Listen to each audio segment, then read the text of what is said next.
Dakota. Oh yeah. Great performance in round two, man. Another oh god. He said I don't know if it's yesterday or what, but he's like, I gotta get a flag for every time the Canadians win.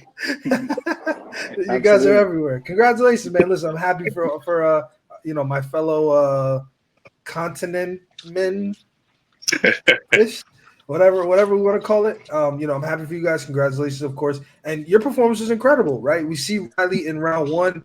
He's this durable guy. Takes a shot from Isaac, who now knocks William Shockey out. And granted, Shockey didn't get hit in the first round, so we didn't really know per se. This was kind of that test, but Riley takes the shots from Isaac. So, but now we know Isaac has knockout power. Of course, there's a foul in there, so there's an asterisk. But you go out there and you get Riley out of there in round number two. I mean, what were your initial thoughts when you're watching that go down? Well, I was just excited to rewatch it. I mean, I've known for a little while now, but it it's just surreal to rewatch it and to hear like Dana White say that that was one of the craziest knockouts he's seen in Power Slap. So it's an amazing feeling, honestly. Yeah. So is that the first time you heard his comments? You didn't hear that live in real time? Yeah, no, I didn't hear it live in real time. Like I silenced the room. It was dead quiet in there. Yeah. One of the things I noticed on you, especially when you had that knockout shot, you did not move your feet practically at all. I mean, it Yeah, wasn't even a minor heel lift. Why? I mean, you're so new to this. What yeah. what about your training, your preparation allowed you to be kind of so good? Not only did you hit the button, right, no foul, but you also, barely moved your feet and generated obviously quite a bit of power. I shout out the crazy Hawaiian because as an alternate, he like kind of coached us. He didn't want to see any heel lift, no stepping, no pivoting. Like like they introduced a new rule, I guess to say, but he was like, "Nah, f that shit. Like I don't want to see any of it." And if anything, it helped me. I just kept my feet planted and threw all my power as precise as I could. Yeah, what was it like fighting back to back like that? I mean, you're fighting twice in 2 weeks, absorbing strikes in both fights. What was that like for you? Pretty crazy because you only have 7 day turnaround, and like if you see my first fight, I got dropped pretty hard. So I had 7 days to recover. I mean, not too many people fight 7 days back to back like that, but I'm glad I did it. Yeah, I mean, who would you say hits harder? Probably Ivan, just because he hit me on the button. Actually, hard to say. They didn't show it, but Riley had my nose bleeding like crazy. Like it was bad. Couple more for me, and I'll turn it over to Corey.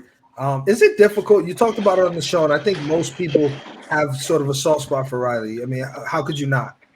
Was it difficult to do something like that and put all your power and energy into hurting a guy who you're kind of fond of?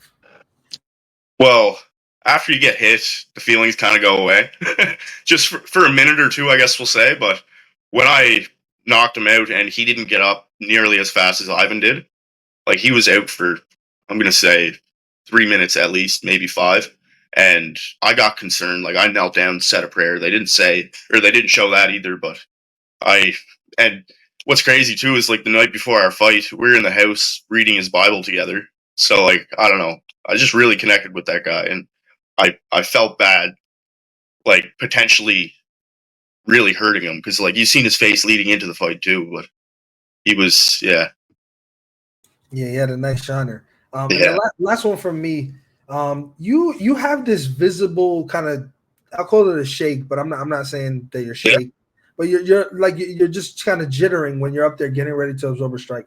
Is that the nerves? Do you think that's kind of what we can expect in the future? Just kind of that I guess unsettling feeling where you don't really know what's going to happen, or is that part of your technique, or do you think it was just the sort of inexperience?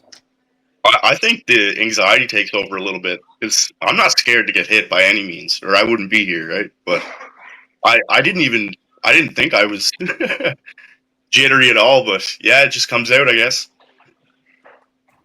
Awesome, man, Corey. Yeah, Dakota, congratulations, my man, representing Canada proud on the international stage once again. You actually said something really interesting in your post-fight interview. You said that it must have been a great knockout. Did you not remember the knockout itself? No, I definitely did. Like I seen him fall and stuff like that, but just I like the way the room went silent. No one really said anything at the time. I didn't really know how to take it, and then afterwards, I had production coming up to me and telling me, that was a good knockout, like this, that, and the other thing. I just at the time I wasn't really sure how to take it. I guess we'll say. Yeah.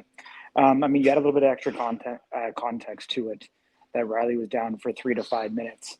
That strike was very much one that was closer to the front of the jaw and not the back. And there's been a lot of debate and talk, and we've had it on this show and as well as Smack Talk about where the button actually is. And, obviously how clean that strike was. And literally, your arm almost went all the way through him without slowing down, even after the point of contact. Talk to me about that strike specifically and the placement of it and why you think it's so effective. I just think I throw power different than a lot of these other people. Like I've been told I hit like a middleweight, well, I guess we'll say. So if I can catch the tip of your chin, I'm coming right through and taking it with me, I guess we'll say. I just feel right there is the perfect spot for my hand to land to get that knockout shot. It's worked so far. Yeah. For your opponent, Riley, what do you think is next for him? Do you think he still has a spot in the sport? Definitely. Yeah, he's going to go far. A lot of people love him. He's got a lot of eyes on him outside of the sport already. I would like to see him fight William, maybe. Yeah, probably William. That'd be a good one. Gotcha. Before you came on, we talked to obviously, Josh and him saying that he's not ready for, a match against Robert Trujillo, and he called, I don't know, in a way he called you out or said he'd like to have a match with you. Do you feel the same? Would you like to fight Josh next, or do you think you're ready for Robert Trujillo? I would like to fight Josh, and as long as it's kind of a quick turnaround, I don't want to sit and wait, a year or whatever. I'd like to get at it and get at that belt as quick as possible. But yes, I couldn't agree with getting a little bit more experience. Awesome. Appreciate it, my man. Thank you. Yeah, man, congratulations. Always great to hear from you. Unfortunately, I have to admit, Canada's showing up on this one. Yeah. Much love, brother. Appreciate you joining us, man. And we will talk to you soon. Cannot wait to see what's next for you, brother. Thank you. Take care. Cheers, bro.